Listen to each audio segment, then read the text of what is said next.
కూడా సజీవులుగా సజీవురాళ్ళుగా దేవుని సన్నిధిలో కనబడుతున్న మనం, దేవుని ఎదుట కనబడుతున్న మనం, ప్రతి వారము దేవుని సన్నిధికి వస్తున్న మనం ఎక్కడి నుంచి వచ్చామో, ఏ ప్రాంతం నుంచి మనం వచ్చామో, ఏ స్థితి నుంచి మనం వచ్చామో ఒకసారి మనం ఆలోచన చేయాలి. ఈ రోజున మనం అందరం కూడా సంపన్న స్థితిలో ఉన్నాం లేదా దీన స్థితిలో ఉన్నాం. ఒకసారి మనం ఆలోచన చేసినట్లయితే బైబిల్ గ్రంథంలో చూడండి, యెషయా గ్రంథం 51వ అధ్యాయం. యెషయా గ్రంథం 51వ అధ్యాయం మొట్టమొదటి నుంచి మనం చదివినట్లయితే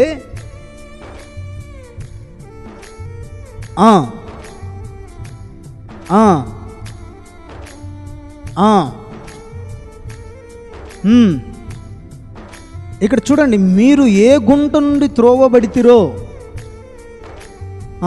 అది చదవనా, మీ తండ్రి అయిన అబ్రహాము సంగతి ఆలోచించుడి, మిమ్మల్ని కనిన శారాను ఆలోచించుడి. అతడు ఒంటరి అయి ఉండగా నేను అతనిని పిలిచి తిని అతన్ని ఆశీర్వదించినట్లు చేసి తిని, అనగా ఎక్కువగా ఆయన ఆశీర్వదించాలని. చూడండి, బైబిల్ గ్రంథంలో ఇక్కడ రాయబడినట్లు దేవుని వాక్యంలో రాయబడింది ఏంటంటే, అబ్రహాము మనకు కనబడుతున్నాడు, ఇజ్రాయేలు ప్రజలు మనకు కనబడుతున్నారు. ఇజ్రాయేలు ప్రజలతో ప్రభు మాట్లాడుతూ ఇక్కడ చెప్తూ ఉన్నాడు ఏంటంటే, అబ్రహాముని ఒకసారి మీరు ఆలోచన చేయండి, శారాని మీరు ఒకసారి ఆలోచన చేయండి, మీరు ఏ గుంటలో నుంచి వచ్చారో ఒకసారి ఆలోచన చేయండి. అంటే ఏ స్థితిలో ఉన్నావు, నువ్వు ఆలోచన చేస్తే ఖచ్చితంగా దేవుడు ఆశీర్వదిస్తాడు, నువ్వు ఆలోచన చేస్తే దేవుడు ఖచ్చితంగా దీవిస్తాడు. ఒకసారి మనం అందరం కూడా దేవుని సన్నిధిలో మనం అందరము ఆలోచన చేస్తే ఇక్కడ రాయబడినట్లు, దేవుని వాక్యంలో రాయబడినట్లు మనం అందరం ఒకసారి ఆలోచన చేద్దాం. మీరు ఏ స్థితిలో ఉన్నారో, ఏ పరిస్థితుల్లో ఉన్నారో, ఏ స్థితిగతుల్లో మీరు ఉన్నారో మీకే బాగా తెలుసు. ఇక్కడ ప్రభు అయిన యేసు ప్రభు మాట్లాడుతున్నాడు, ఇజ్రాయేలు ప్రజలారా, మీరు మీ తండ్రి అయిన అబ్రహాముని మీరు మర్చిపోయారు, మీ తండ్రి అయిన అబ్రహాము అడుగుజాడలు మీరు మర్చిపోయారు, మీ తండ్రి అయిన అబ్రహాము యొక్క నిరీక్షణ మీరు మర్చిపోయారు, అబ్రహాము యొక్క తలంపులు మీరు మర్చిపోయారు, ఆయన స్థితిగతులు మీరు మర్చిపోయారు. కాబట్టి మీరు అందరు జ్ఞాపకం చేసుకోవలసిన ఒక మంచి మాట ఏంటనంటే, సంపన్న స్థితిలోను దీన స్థితిలోను కృంగిపోయిన పరిస్థితుల్లో, దిగజారిపోయిన పరిస్థితుల్లో నీవు భక్తిని నిర్లక్ష్యం చేస్తున్నావేమో, లేదా నీ గతాన్ని నువ్వు మర్చిపోయి భక్తి చేస్తున్నావేమో. ఈరోజు నా ప్రభు అయిన యేసు ప్రభు మాట్లాడుతుంది ఏంటంటే, నీ స్థితిని నువ్వు మర్చిపోవద్దు, నీ పరిస్థితిని నువ్వు మర్చిపోవద్దు, నీ స్థితిగతిని నువ్వు మర్చిపోవద్దు. ఈ రోజున నువ్వు ఏ గుంట నుంచి వచ్చావో, ఏ బండ నుంచి చెక్కబడ్డావో, ఏ స్థితిలో నుంచి నువ్వు వచ్చావో ఒకసారి నువ్వు ఆలోచన చేసుకోవాలి. ఈ రోజున మనం ఏదో భక్తి చేస్తున్నాం, ఏదో ఆత్మీయంగా నిలబడుతున్నాం, ఈ 4 గోడల మధ్యలో చేసేది భక్తి కాదండి. మనము ఈ గోడ బయట చేసేది భక్తి. హల్లెలూయా చెప్పండి, హల్లెలూయా. ఈ 4 గోడల మధ్యలో చేసేది భక్తి కాదు, ఈ 4 గోడల బయట చేసేది భక్తి. హల్లెలూయా. ఆనాడు యేసేపు పాపం నుంచి పారిపోయాడు, ఈరోజు మనమేమో పాపం దగ్గరకు పారిపోతున్నాం, పాపం దగ్గరకు పారిగెడుతున్నాం. ఈరోజు నీ స్థితి ఏదైనా కావచ్చు, నీ పరిస్థితి ఏదైనా కావచ్చు, ఈరోజు నా ప్రభు నీతో సూటిగా మాట్లాడుతున్నాడు. నువ్వు ఎవరైనా సరే, నువ్వు ఏ స్థితిలో ఉన్నా సరే, నువ్వు ఏ స్థితిలో ఉన్నా ప్రభు నామాన్ని గణపరిచే బిడ్డగా నువ్వు నిలబడదువు గాక. హల్లెలూయా, హల్లెలూయా. ప్రియమైన దేవుని బిడ్డలారా, అబ్రహాము యొక్క నిరీక్షణ, అబ్రహాము యొక్క త్యాగం, అబ్రహాము యొక్క నడవడిక యేసు ప్రభుకు నచ్చింది. అందుకనే ఒంటరిగా పిలిచాడట అబ్రహాముని, ఒక్కడిగా పిలిచాడంట అబ్రహాముని. కానీ వేల మందిగా, లక్షల మందిగా, కోట్ల మందిగా మళ్ళందరినీ కనడానికి దేవుడు కృప చూపించాడు అబ్రహాము ద్వారా. హల్లెలూయా. వారికంటే మనం శ్రేష్ఠులం, వారికంటే మనం ఆశీర్వదించబడిన వారం, వారికంటే మనం దీవించబడిన వారం, వారికంటే మనం ఎన్నిక చేయబడిన వారం, వారికంటే దీవించబడిన వారం. ఇజ్రాయేలులేమో అబ్రహాము ద్వారా వచ్చారు, మనమైతే స్వయంగా యేసు ప్రభు ద్వారానే వచ్చాం. హల్లెలూయా. ఈ రోజున నీవు ఏ స్థితిలో ఉన్నావో, ఏ పరిస్థితిలో ఉన్నావో ఒకసారి ఆలోచన చేయి. మనం బైబిల్ గ్రంథంలో మనం చూసినట్లయితే యోబు గ్రంథంలో యోబు భక్తుడు ఉన్నాడు. ఈ యోబు భక్తుడు తన సంపన్న స్థితిలో దేవుని స్తుతించాడు, దీన స్థితిలో దేవుని స్తుతించాడు. దేవుడు పరీక్షించడం మొదలుపెట్టాడు యోబుని. యోబు జీవితంలో జరిగిన సంఘటన ఏంటి అంటే తన కుటుంబం అంతా ఆరాధిస్తున్నారు, కుటుంబం అంతా దీవించబడుతున్నారు, కుటుంబం అంతా నిలకడగా ఉన్నది. అయితే కుటుంబం కొరకు ప్రార్థన చేస్తున్నాడండి. నా కుటుంబము దీవించబడాలి, నా కుటుంబం ఆశీర్వదించబడాలని ఆయన ప్రార్థనలు ఏకీభిస్తున్నప్పుడు ఒకానొక పరిస్థితుల్లో తన కుటుంబాన్ని అంతటిని కూడా నా ప్రభు దూరం చేశాడండి. అసలు ఇతని యథార్థత ఎలా ఉంది, ఇతని పరిశుద్ధత ఎలా ఉంది, ప్రార్థన జీవితం ఎలా ఉంది అని ఆలోచన చేయడం కొరకు, పరీక్షించడం కొరకు యోబుని పరీక్షించడం ప్రారంభించాడు నజరేయుడైన యేసు. హల్లెలూయా. పరీక్షించడం ప్రారంభించిన తర్వాత ఒకరి తర్వాత ఒకరు మరణించడం ప్రారంభమయ్యారండి. అయినా కూడా ప్రభు ఏ రోజు కూడా ఆ యోబుని పరీక్షిస్తూనే ఉన్నాడు, కానీ ఏ రోజు కూడా చెయ్యి విడిచిపెట్టలేదండి. హల్లెలూయా. కానీ యోబు అనుకుంటున్నాడు, నా చెయ్యి నా ప్రభు విడిచాడేమో, నన్ను విడిచిపెట్టాడేమో, నన్ను మర్చిపోయాడేమో అని బాధపడుతూ ఉన్నాడండి యోబు. హల్లెలూయా. యోబు బాధపడుతున్నాడు.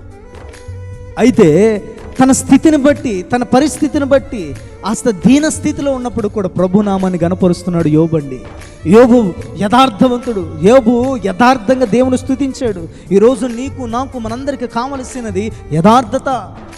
ఆయన దీన స్థితిలో దేవుని స్తుతిస్తున్నాడు. తన భార్య వచ్చి అంటుంది, అయ్యా నీ యథార్థతను వదిలి నువ్వు చావు. ఒకసారి మీరు ఆలోచన చేయండి. చాలా విధాలుగా మనం విని ఉంటాం. గుంట్లో పడి చావంటాం విన్నాం, బావిలో పడి చావంటాం విన్నాం. కానీ ఇక్కడ చెప్తున్న మాట ఏంటంటే నీ యథార్థతను వదిలి నువ్వు చావు అంటే ఒక క్రైస్తవుడు యథార్థతను వదిలితే చచ్చిపోతాడు.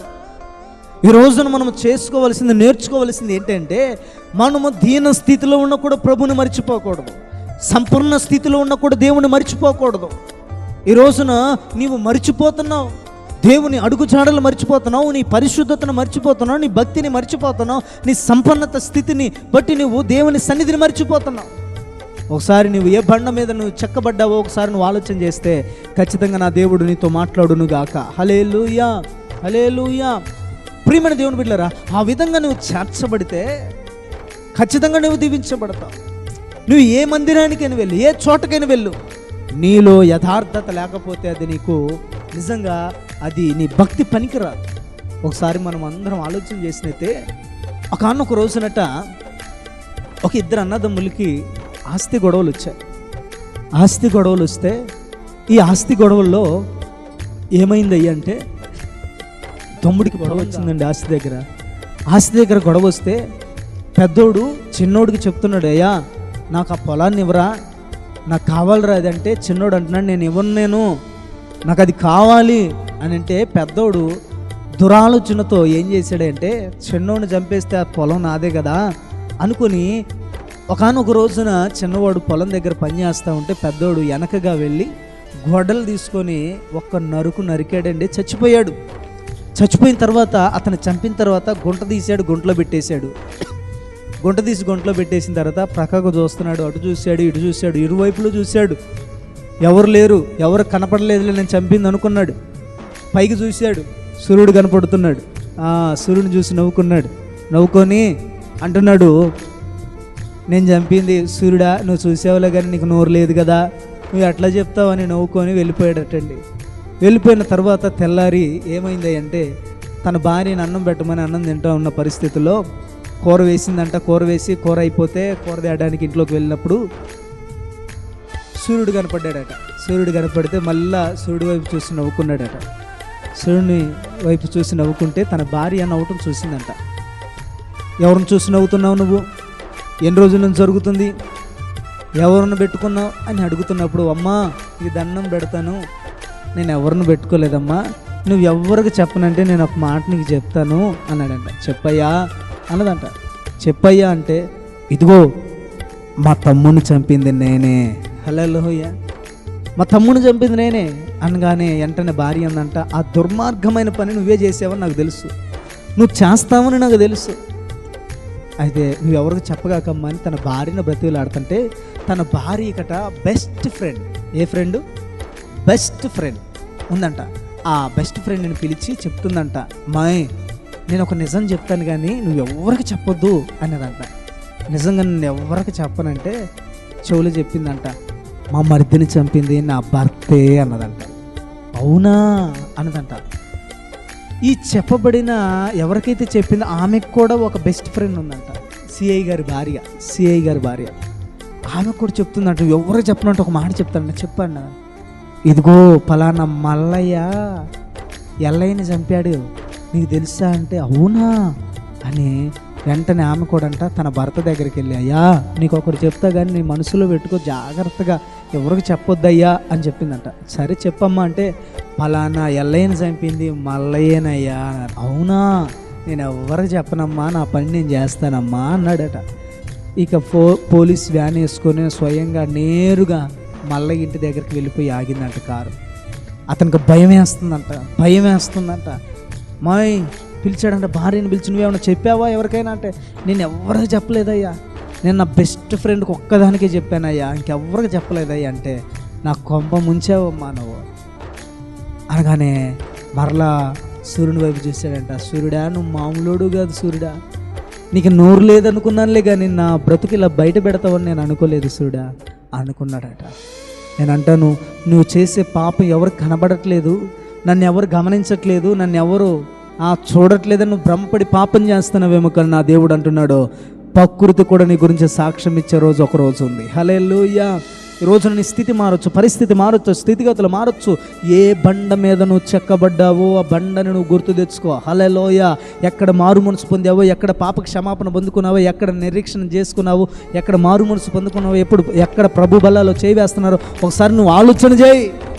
ఆ విధంగా నువ్వు ఆలోచన చేయగలిగితే ప్రభు నిన్ను ఖచ్చితంగా ఆశీర్వదించే దేవుడైనాడు, ప్రభు నిన్ను దీవించే దేవుడైనాడు, బలపరిచే దేవుడైనాడు. అతి కృప మీ అందరికీ తోడుండాలి అంటే మనం ఎక్కడ ఉన్నామో, ఏ చోటలో ఉన్నామో, ఏ సంఘంలో చేర్చబడ్డామో, ఎక్కడ చేర్చబడుతున్నామో, ఎక్కడ ఏ సహవాసంలో ఉన్నామో, ఏ పాస్టర్ గారి ద్వారా బలపరచబడ్డామో, ఏ సేవకుని ద్వారా బలపరచబడ్డామో, ఏ సంఘం ద్వారా బలపరచబడ్డావో, ఏ సంఘం ద్వారా నువ్వు నిలబడ్డావో ఒకసారి నువ్వు ఆలోచన చేస్తే నీ సేవకుని నువ్వు మర్చిపో. హల్లెలూయా. నీ సన్నిధిని నువ్వు మర్చిపోవండి. ఈ రోజున నీకు బాప్తిసం ఇచ్చిన సేవకుని మర్చిపోయి, నీ సంఘాన్ని నువ్వు మర్చిపోయి నువ్వు తిరుగుతున్నావు, విచ్చలవిడిగా తిరుగుతున్నావు. ఒకసారి ఆలోచన చేయి. నీ స్థితి మార్చబడాలి, నీ పరిస్థితి మార్చబడాలని నా ప్రభు ఈ రోజున మీ అందరిని ఏర్పరచుకున్నాడు. అట్టి కృప మనకు కావాలి అని అంటే ఆయన అంటున్నాడు, మీరు ఏ బండ నుంచి చెక్కబడ్డారో ఆ బండ మీద మీరు నిలకడగా నిలబడండి. సొలొమోను అదే ప్రార్థన చేస్తున్నాడు, అయ్యా తగ్గుమొట్టుకు నాకు వస్త్రాలు కలుగు చేయండి, అయ్యా తినడానికి తిండి కావాలి, ఒకవేళ ఎక్కువైపోతే నీ నామానికి అవమానం చేస్తానేమో, నీ నామానికి నేను దూషణ కలుగు చేస్తానేమో, ఒకసారి నాకు నా వైపు నువ్వు చూడండి అయ్యా అని సొలొమోను ప్రార్థన చేస్తున్నాడు. ఈరోజు సొలొమోనుకు కలిగిన జ్ఞానం మనకు కలగాలి. ఈరోజు అయ్యా నేను సంపన్న స్థితిలో ఉన్నా, అయ్యా దీన స్థితిలో ఉన్న నీ నామాన్ని నేను గణపరుస్తానని, నిన్ను స్తుతిస్తానయ్యా అనే కృప మనందరికీ కలగాలండి. అలాంటి కృప ఇక్కడున్న మనందరికీ కలుగును గాక. హల్లెలూయా. Praise the Lord. చాలా ప్రార్థన చేసుకున్నాం. ప్రేమ కలిగిన తండ్రి, జీవం కలిగిన దేవా, ఆశ్చర్యకర ఆలోచనకర్త మీకు సంపన్న స్థితిలో దీన స్థితిలో నీ నామాన్ని గణపరిచే కృపను దయచి అయ్యా, ఏ బండ నుంచి చెక్కబడ్డామో, ఏ గుంట నుంచి మేము వచ్చామో, మేము మా స్థితి పూర్వస్థితి గుర్తు తెచ్చుకొని కాపుదలను మీరు దయచేయండి. యేసు నామములో అడిగి ప్రార్థించి వేడుకుంటున్నాము తండ్రి.